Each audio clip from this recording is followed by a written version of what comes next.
So arithmetic and logical unit is the place where the actual operations are performed. That means whatever the operation is, like your arithmetic operation and logical operations, these all are executed by ALU. Okay. Now storage unit. Storage unit, जब भी कोई data हमें computer के अंदर store करना होता है तो वो कहाँ स्टोर होगा? स्टोरेज डिवाइसेस, लाइक आपकी प्राइमरी स्टोरेज डिवाइसेस में हो सकता है, रैम में हो सकता है, या आपके सेकेंडरी स्टोरेज डिवाइस में होगा। तो डेटा जब भी सेव होगा या स्टोर होगा सिस्टम के अंदर, वो कहाँ होगा? किसी ना किसी स्टोरेज यूनिट के अंदर होगा। तो स्टोरेज यूनिट जो है या डेटा को स्टोर करना जो है वो कंप्यूटर कंपोनेंट्स का फंडामेंटल फंक्शन होता है। Okay, this is the basic function of computer components की डेटा को स्टोर उनको करना है। हम भी ह्यूमन बींग्स भी डेटा को कहाँ स्टोर करके रखते हैं? अपनी मेमोरी के अंदर। ओके, तो in a similar fashion computer also store data into its memory. Okay, the information और set of guidelines are stored in the storage unit of the computer system. The storage unit provides the space to store the data or instruction of processed data. The information or data is saved or held in computer memory or storage device. ये हम जो बार बार data और information word अब यहाँ use कर रहे हैं, तो अब आप इससे फैमिलियर हैं कि information means process data and data means raw facts and figure. The data storage is the core function and fundamental of the computer components. Now हम बात करेंगे components of computer system. The hardware and software exist on the computer. आपको पता है, कल हमने देखा था हार्डवेयर्स क्या होते हैं. Hardwares are the tangible components that you can touch. Okay, and the information which is stored through the device is known as computer software.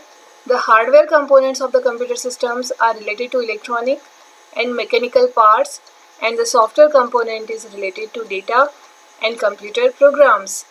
Many elements are connected to the main circuit board of the computer system called a motherboard. आप लोगों ने motherboard देखा होगा.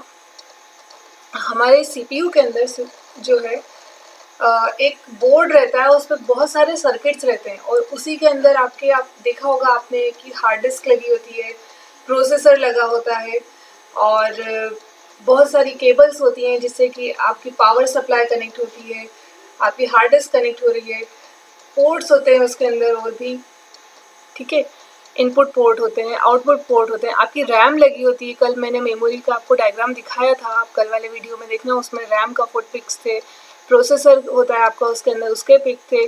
तो ये सारी चीज़ें, ये जो पोर्ट आपको दिख रहे हैं, इनपुट पोर्ट आउटपुट पोर्ट, क्या जिस जगह पर आप इनपुट डिवाइस कनेक्ट कर रहे हैं तो वो जहाँ पे कनेक्ट होती है, this is your input port.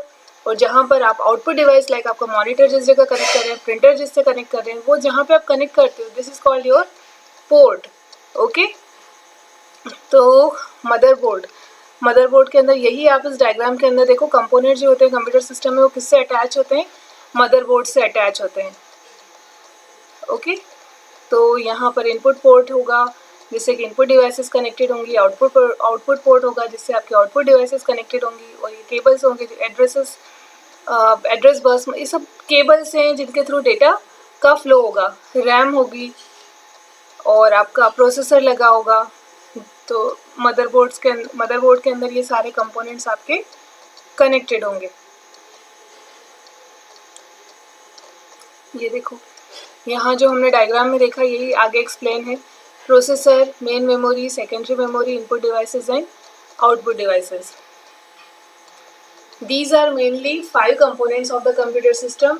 The computer hardware, computer software and liveware exist in the elements of the computer system. अब हम सबसे पहले प्रोसेसर की बात करते हैं. The processor is an electric circuitry within the computer system. The central processing unit is the central processor or main processor of the computer system. The processor carries out the instructions of the computer program with the help of basic arithmetic and logic input-output operations. ये अभी हम ऊपर देख चुके हैं CPU का जो functioning है. देन आपकी मेन मेमोरी, रैम जो होती है उसी को हम क्या कहते हैं? मेन मेमोरी कहते हैं. The random access memory is the main memory of the computer system which is known as RAM. The main memory can store the operating system software, application software and other information. The RAM is one of the fastest memory and it allows the data to be readable and writable. कल भी मैंने आपको बताया था कि जब हमारा जो फर्स्ट इंट्रैक्शन होता है मेमोरी कंप्यूटर की, वो क्या होता है, रैम से ही होता है. क्योंकि हम जब भी कोई काम कर रहे होते हैं सिस्टम पे, जैसे सपोज वर्ड में हम कुछ टाइप कर रहे हैं या आप कुछ पेंटिंग कर रहे हो, whatever you are doing in the computer, वो फर्स्ट स्टोर कहाँ पर होता है, रैम के अंदर जाकर स्टोर होता है. वो जब आप उसको सेव कर देते हो, आफ्टर सेविंग वो कहाँ जाता है, सेव होने के बाद में वो जाता है आपकी हार्ड डिस्क के अंदर, या जो भी सेकेंडरी मेमोरी आपने लगा रखी है आपके सिस्टम के अंदर, वो उस जगह पर जाकर स्टोर होगा. रैम के जो कंटेंट्स होते हैं वो कब तक रहते हैं, वो जब तक रहते हैं जब तक कि उसको पावर मिल रहा होता है. जैसे ही लाइट चली गई, ओके, एज द पावर आपका ऑफ हुआ, पावर ऑफ होने के बाद में जो रैम के कंटेंट्स होते हैं वो इरेज हो जाते हैं, ठीक है, डिलीट हो जाते हैं. Then secondary memory. तो secondary memory is your permanent memory. Okay, secondary memory क्या कहलाएगी, आपकी परमानेंट मेमोरी कहलाएगी. इसके कंटेंट्स जब तक डिलीट नहीं होंगे, इरेज नहीं होंगे, जब तक कि आप खुद से इंटेंशनली अगर यूज़र उसको डिलीट नहीं करता है तो वो कंटेंट उसके डिलीट नहीं होंगे.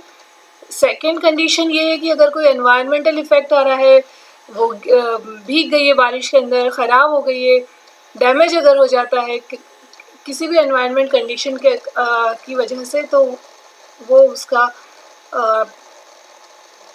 कंटेंट्स जो हैं उसके डिलीट हो सकते हैं, इरेज हो सकते हैं, ख़राब हो सकती है वो. अदरवाइज़ उसका जो कंटेंट्स है परमानेंट है जब तक कि आप उसको इंटेंशनली डिलीट नहीं करते.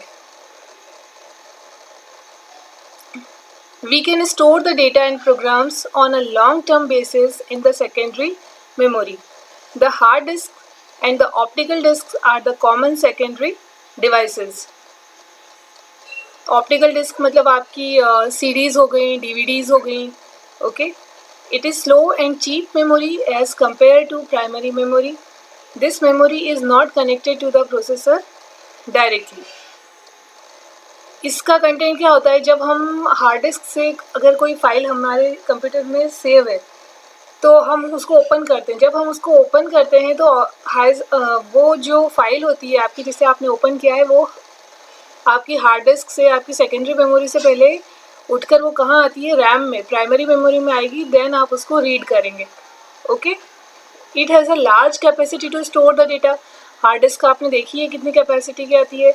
आप यूज़ कर रहे होंगे 500 गीगाबाइट्स की कर रहे होंगे, या 1 TB की यूज़ कर रहे होंगे, या और ज़्यादा कैपेसिटी जितनी आपको यूज़ करना है उतना कर रहे होंगे. So it has a large capacity to store the data.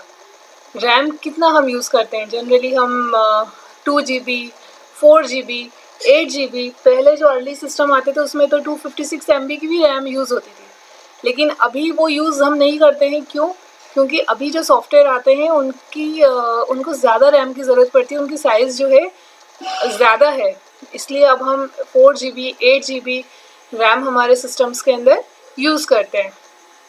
सो जो उसकी कैपेसिटी जो होती है सेकेंडरी डिवाइस की या सेकेंडरी मेमोरी की, वो बहुत ज़्यादा होती है. किसके कंपैरिजन में? प्राइमरी मेमोरी के कंपैरिजन में. The hard disk is about 100 times the capacity of the main memory. The main difference between primary and secondary storage is speed and capacity. There are several large blocks of data which are copied from the hard disk into the main memory. ठीक है, जब भी मतलब जितना part की ज़रूरत है data की, वो पहले हार्ड डिस्क से उठ के आपकी प्राइमरी मेमोरी में, रैम में आएगा. Then only you can read that data. हमें यहाँ बहुत ज़्यादा हार्डवेयर पार्ट पे नहीं पढ़ना है, हमें जस्ट इसको समझते हुए चलना है, क्योंकि हमारा जो मेन सिलेबस डिज़ाइन है वो डिज़ाइन है सॉफ्टवेयर डेवलपमेंट में. तो हमारा जो प्रैक्टिकल पार्ट स्टार्ट होने वाला है वो होगा सेकेंड यूनिट से. फर्स्ट यूनिट में आपके 9-10 चैप्टर्स जो हैं, इनकी आपको जस्ट एक अंडरस्टैंडिंग लेते हुए चलना है कि ये होता क्या क्या है. ओके, इसके बाद में इनपुट डिवाइसेस, आपको पता है इनपुट डिवाइसेस क्या होती हैं और उनका फंक्शनिंग भी, फिर भी हम इनको देखते हैं.